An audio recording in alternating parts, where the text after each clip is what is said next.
Hey folks, welcome back to another video. Join me on another stunning day here in North Wales. I know I point all the time, but when the weather's like this especially I have to.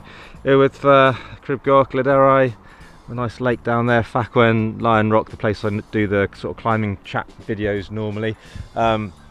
Such a nice spell of weather, it feels like summer is here. I'm sure it'll rain soon enough, but it's lush. Sadly for poor little black dog Sozzles, it's hard this weather. He's been sheltering in the shade as much as possible, but he's a woolly beast and he does feel the heat a bit, but I'm sure he'll find a nice spot to chill out in a minute. Today's video, as the title suggests of course, is about the Black Diamond Vapor, that one. I've got a few other helmets there as well to chat about a few points.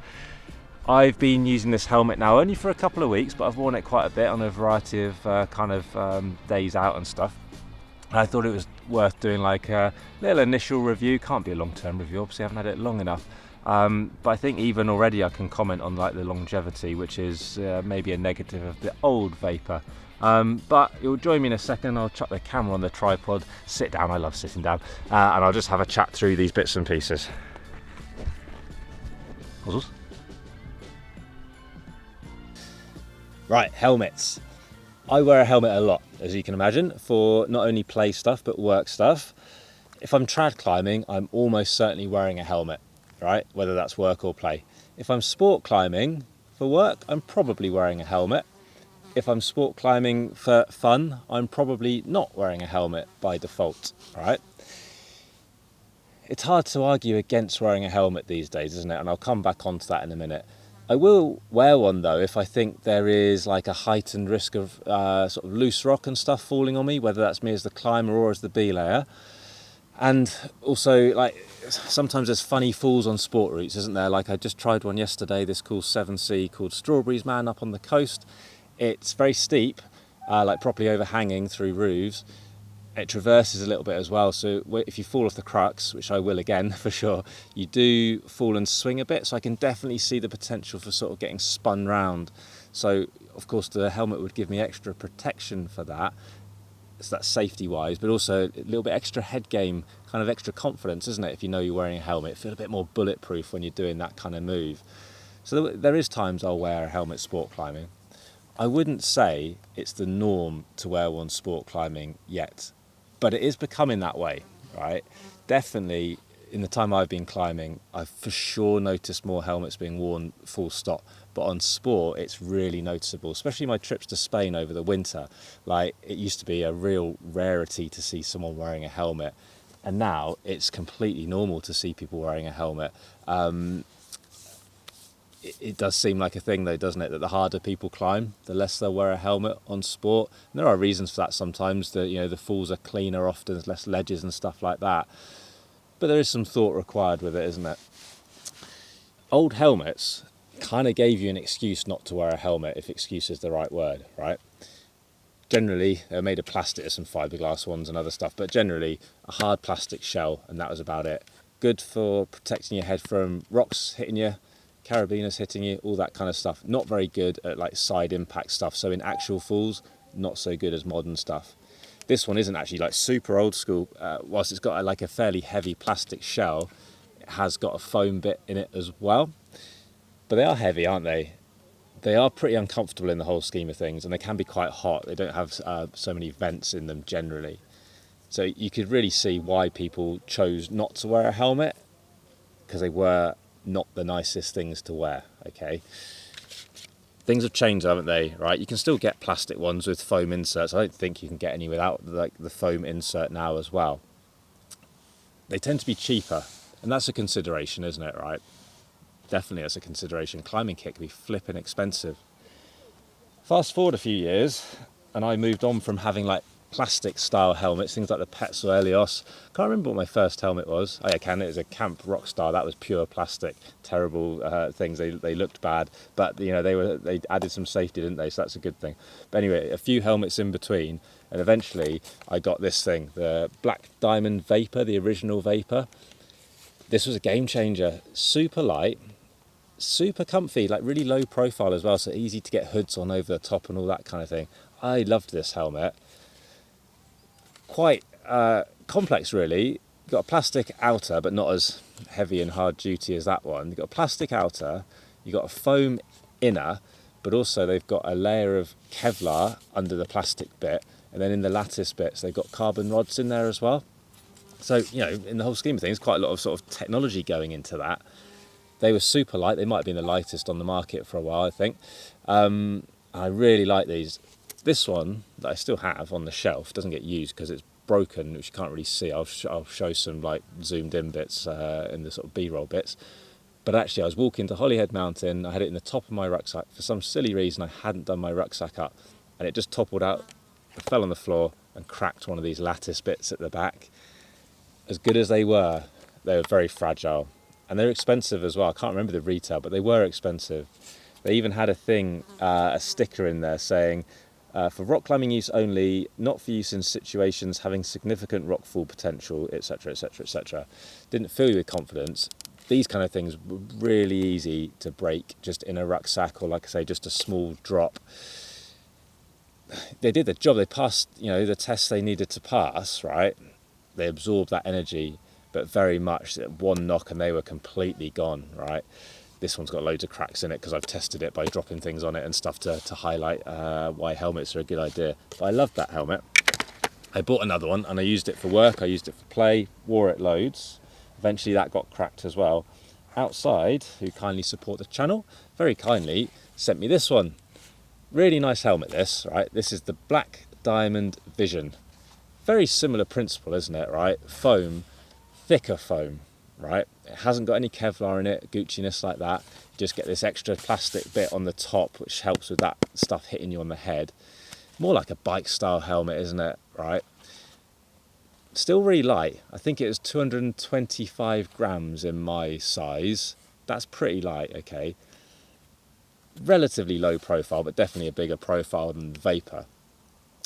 But I'm pretty careful with my kit, but this has taken some abuse. I don't, you know, it gets shoved in the rucksack.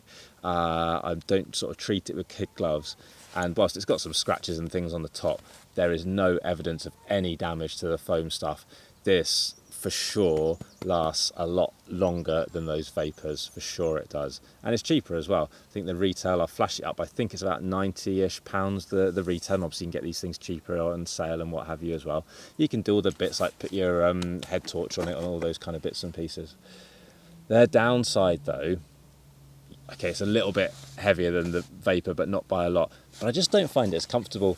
It's a little bit bulkier for chucking hoods on over the top of, right? And like I say, it's just not as comfy. You do get spoiled, don't you? If you wear like the nicest version of something like the Vapor and then you sort of go down to a slightly cheaper thing, yeah, of course there is some trade-offs. So whilst I did wear this for a lot of trad, and I will continue to wear it for work a lot because I just don't have to worry about it and it can take the abuse and what have you.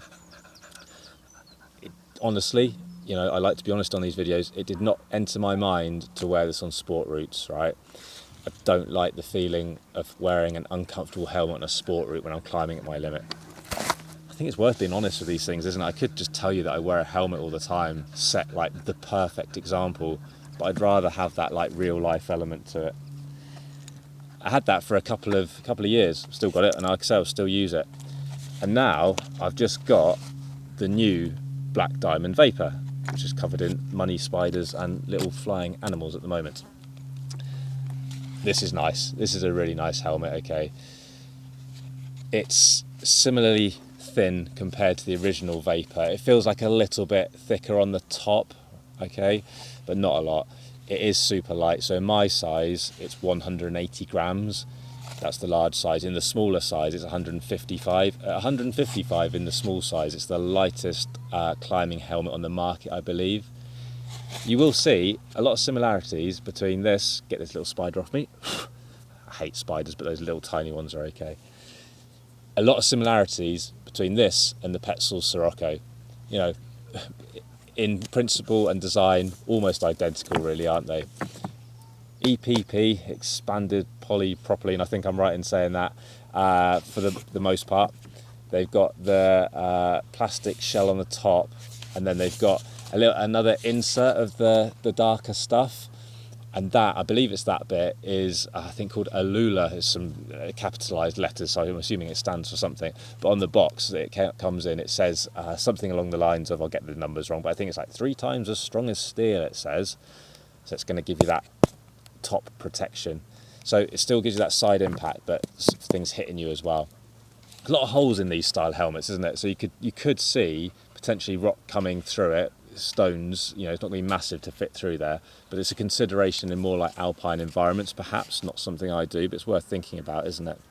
The Petzl Sirocco is a fraction heavier, like 5 grams heavier in the small size, I think, and actually in the large size it's 10 grams lighter.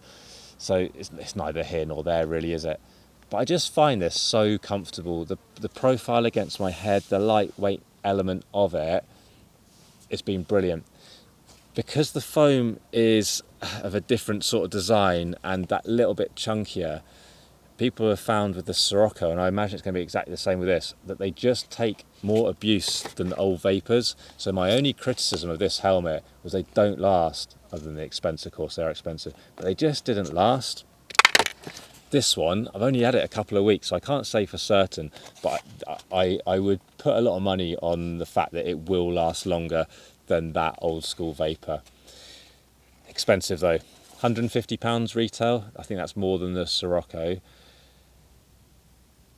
If the Sirocco fitted me well, I'd buy the Sirocco. It's kind of as simple as that, really. It comes down to fit. It's like fitting rock shoes and things, isn't it? I don't really care about the looks. This looks quite similar to the Sirocco. It ticks the same boxes as the Sirocco, but it just feels nicer on my head. And that's the key, really, isn't it? If it feels nicer on my head, I'm going to wear it more. Yeah, it really is that simple, isn't it? So I would really recommend any helmet, trying it on before you buy it if you can, and then going for the one that suits you best. But for me, if it's light and comfy and I'm going to wear it more, that's the one I have to choose, isn't it? It's a no-brainer, really. So whilst all this lot I think will last pretty well, obviously you still have to treat them well, not flipping stand on them and sit on them in your rucksack and all that kind of thing, if be sensible with it. I think all this will last well. My slight area of concern is like the system inside for tightening out the cradle, but it's a lot skinnier, all right? I thought it was going to be like really faffy and stuff, but obviously you only really need to adjust them once and then perhaps change it if you're wearing a thin hat underneath, like a beanie or something in colder weather. But it adjusts fine, and the cradle bit feels comfy on my head as well. But I do worry about how long that will last. Time will tell, though, I guess, on it. I don't think it's replaceable. No, it's kind of looks like it's sort of, it's fixed for life, I think. I think that's about all there is to say about it, really. Super light, super comfy. Whether you prefer the looks of this or the Sirocco, that's up to you. I just think, similar to this one, the Vision, if you want to save a bit of money and accept it'll be a bit heavier and perhaps not quite so comfy, go for that, you'll save some cash. Or the Petzl Meteor is another, that's probably the direct competitor, isn't it, I think. Obviously there's loads of other brands as well, it's just most people tend to wear Black Diamond or the Petzl ones. But just try them on, that's the key, really, isn't it? I hope that's been fairly interesting. I hope it's given you a taste of what I think of the new Black Diamond Vapor. Massive thanks for Outside for supporting the channel with things like this, as always. Massively appreciated the help from them. It's also, as I say every time, massively appreciated the support from you guys, clicking the like button, smashing the subscribe button, people finding us on Insta, Facebook, all those things. It blows my mind, it continues to do so, and all the buy me coffee donations as well. The boy appreciates those treats as well. He's sat there just panting away, so it must mean it's time to go and cool down. If you've got suggestions for videos and stuff like that, or any questions on these particular helmets and bits and pieces of that nature, do fire them in the comments below. Happy to answer as best I can. As always, takes me a while, but I do answer nearly everything. Sometimes I do miss the odd one, but just post a message again, then I'll see it. As always though, massive thanks for watching. More videos coming up very soon.